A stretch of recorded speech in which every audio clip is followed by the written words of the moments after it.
சென்னை எழும்பூர் பகுதியில் 21 லட்சம் ரூபாய் மதிப்புள்ள 700 கிராம் மெத்தபெட்டமைன் போதைப் பொருளானது பறிமுதல் செய்யப்பட்டிருக்கிறது.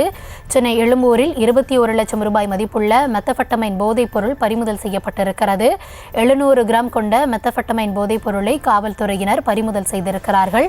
அது தொடர்பான அண்மை செய்தியை பார்த்து வருகிறோம். இது தொடர்பாக இருவரை கைது செய்து எழும்பூர் போலீசார் விசாரணையை மேற்கொண்டிருக்கிறார்கள். சென்னை எழும்பூர் பகுதியில் வைத்து 21 லட்சம் ரூபாய் மதிப்புள்ள 700 கிராம் மெத்தபெட்டமைன் போதைப் பொருள் பறிமுதல் செய்யப்பட்டிருக்கிறது. மேலும் இது தொடர்பாக இருவரை கைது செய்து எழும்பூர் காவல்துறையினர் தீவிர விசாரணையில் ஈடுபட்டு வருவதாக கள தகவல்கள் தெரிவிக்கின்றன. இது தொடர்பான விவரங்களோடு இணைகிறார் எம்முடைய செய்தியாளர் சுதர்ஷன். சுதர்ஷன், வணக்கம். எவ்வாறு இந்த மெத்தபெட்டமைன் போதைப் பொருளானது பறிமுதல் செய்யப்பட்டது? கடத்தி வந்தவர்கள் தொடர்பான விவரங்கள் கிடைக்கப்பட்டிருக்கிறதா? என்ன விரிவான விவரங்கள்?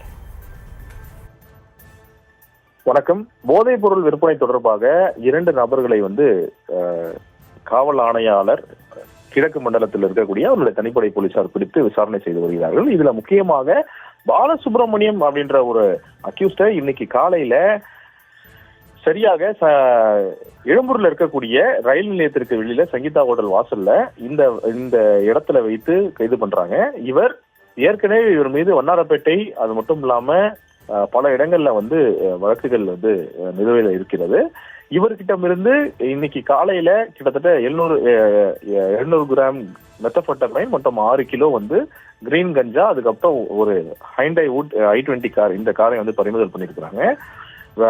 விசாரணையில தான் தெரிய வந்தது இவர் மெத்தபெட்டமைனை எடுத்துட்டு கொடுத்ததாகவும் அந்த கார்ல இருந்தவர்கள் அதை பெற்றுக்கொண்டு கிளம்ப இருக்கும் போதுதான் கைது பண்ணிருக்கிறாங்கன்னு சொல்லிட்டு தெரிய வந்திருக்கிறது. இன்று காலை வால்டாக் சாலையில இருசக்கர வாகனத்துல ஹெல்மெட் அணிந்தபடி இவர் மெத்தபெட்டமைனை கொடுத்ததாகவும், அது சிறிது நேரத்தில் எழும்பூர் ரயில் நிலையம் எதிரில் இருக்கக்கூடிய ஒரு பெண்மணி அசாமில் இருந்து கஞ்சா கொடுத்ததாகவும் பாலசுப்ரமணியம் விசாரணையில கூறுகிறார். கைமாறும் போதுதான் பிடித்து விசாரித்து பொருட்களை கைப்பற்றி காவல் அருங்காட்சியக வளாகத்தில் வைத்து தொடர்ந்து விடம் விசாரணையானது நடைபெற்று வந்திருக்கிறது. இதுல ஃபாத்திமா பேகம் அசாமில் இருந்து சாயிதின் என்பவரை போதைப் பொருளை கொடுத்து அனுப்பியதாகவும், ரயில் மூலம் எழும்பூர் ரயில் நிலையத்தில் கொடுத்து செல்வது வழக்கமாக வைத்துக் கொண்டிருந்திருக்கிறார்.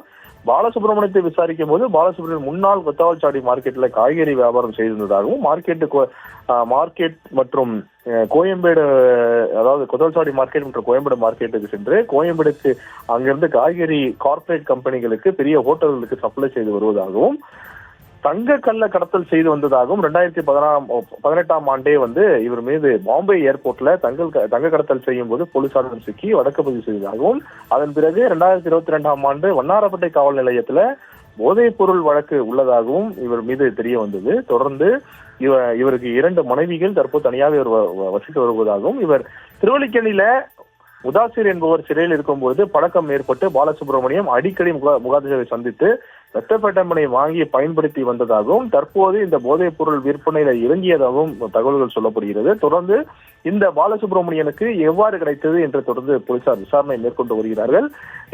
தற்போது 6 கிலோ கிரீன் கஞ்சா மற்றும் 705 கிராம் மெத்தபெட்டமைன் பறிமுதல் செய்யப்பட்டிருக்கிறது. ஒரு ஹைண்டாய் i20 காரும் பறிமுதல் செய்யப்பட்டிருக்கு. தொடர்ந்து போலீசார் விசாரணை மேற்கொண்டு வருகிறார்கள். விரிவான விவரங்களுக்கு நன்றி சுதர்ஷன்.